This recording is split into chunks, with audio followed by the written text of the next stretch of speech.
বাপের প্রতিষ্ঠানে সন্তান যখন বসে, ম্যানেজারও যদি বাপকে বলে কখন আসে কখন যায়, ওর তো কোনো ঠিক ঠিকানা নাই।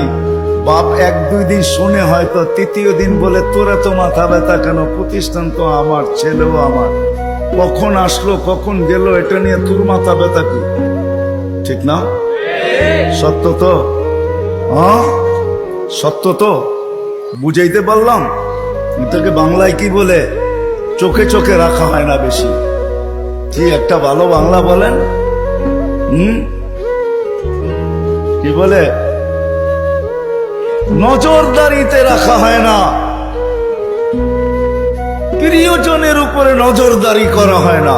কখন আসলো কখন গেল, ক্যাশ থেকে কি নিল কি রাখলো, বাবা বলে নিল তো আমার ছেলেই নিচ্ছে, অন্য কেউ তো নেয় নাই। আল্লাহ ভালোবাসে, আমাদের উপরে নজরদারি রাখতে চান না। এই জন্যই কোরআন দিয়ে আমাদেরকে বুঝাইতে চান, ইয়াফু আন কাসীর, তোমাদের অনেক গুনাহ এমনি মাফ করে দিন।